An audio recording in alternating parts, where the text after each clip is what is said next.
Do you remember when we could not put it away? Do you remember when we couldn't put it away? Do you remember what the music meant? Do you remember what the music meant? When we were young, it seemed like everyone loved music.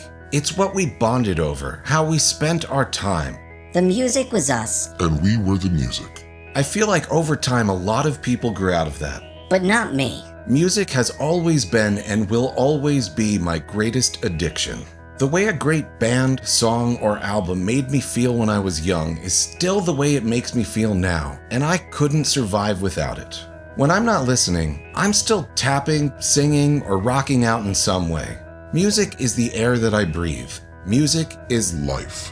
Every once in a while, a band comes around and embodies the craze that I have for music. Pretty Girls Make Graves was one of those bands. They burst onto the scene in 2001, rocked us as hard as they could for 6 years, and then disappeared back into the ether. At the heart of their storm was bassist and backup vocalist Derek Fudesco. Come along with me as I explore what makes Derek a bass-playing badass. Let's do this.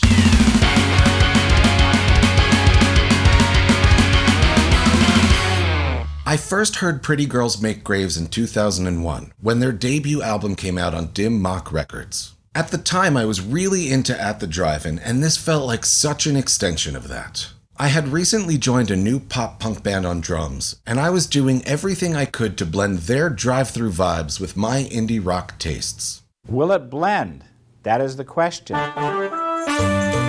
I wanted so badly to tour with Pretty Girls Make Graves, but no one in our circle was ever able to make it happen. It was probably for the best. Our music and scenes were probably too far apart for it to have worked. When I quit Hidden in Plain View, I wasn't quite sure what I wanted to do, but I knew that I wanted to go back to my first love. The bass. Derek was one of the people that steered me back in that direction. Drums are so much fun to play, but bass is what really does it for me. Derek used the standard punk rock gear, a Fender P-Bass through an Ampeg SVT head and cab. I've also seen photos of him using a jazz bass, or even playing through a Fender Rumble, so I guess he branched out from time to time. Derek has tone for days, but doesn't really have the standard bright and driven punk rock sound. More of a warm and mid-rangey vibe. If you want to stay warm and cuddly, then you need to put on a Snuggie. His tone and even his playing remind me a lot of Paul Simonon, not a bad dude to be compared to.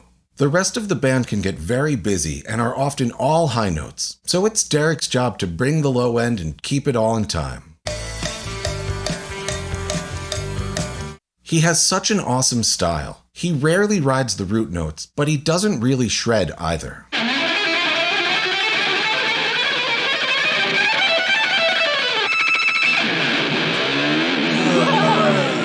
The drums, guitars, and vocals are often on the brink of chaos, and Derek always finds a way to give you something to latch onto. He emphasizes quarter notes to maintain a sense of groove and beat, plays around with empty space to create dynamics and tension, and jams on repetitive lines, adding melody and hooks. You're a crook, Captain Hook. One of Derek's standout tracks would be The Getaway, from the album Good Health. The bass feels like the glue holding the whole track together and functions as the main hook. He focuses on quarter notes to give us a strong sense of rhythm while the rest of the band bounces between chaos and atmosphere. The lyrics on this song are great as well. It's more or less about two lovers who don't care where they are as long as they're together. But when I was on tour, I thought this song was about how homesick you could get when you've been gone for weeks or months and how much you long for home. Check it out.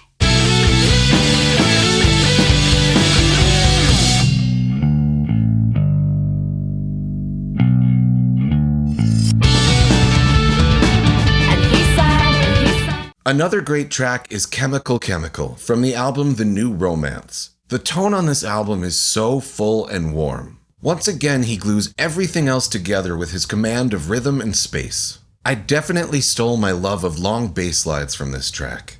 Good luck getting the main hook out of your head.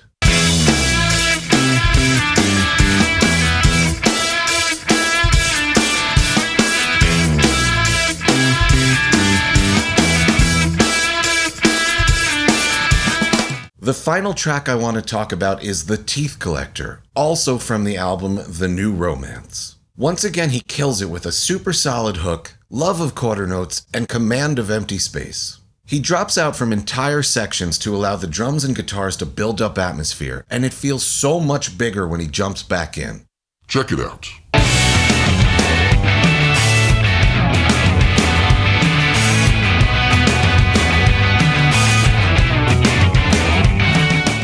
Well, that's Derek. He rules. Are you a fan of Pretty Girls Make Graves? Or are you an old school fan of Derek's from his days in the Murder City Devils? Why does Seattle have the best teriyaki? What other bassists do you want to hear me talk about? Let me know down in the comments. Please make sure you like, subscribe, ring the bell, all the YouTube stuff. I know it's annoying to hear that all the time, but it really helps. I'm having a great time making these videos, and the more that I know that you're enjoying them, the more that it motivates me to continue. I'll catch you next time, but until then, be excellent to each other. And party on, dudes! See ya.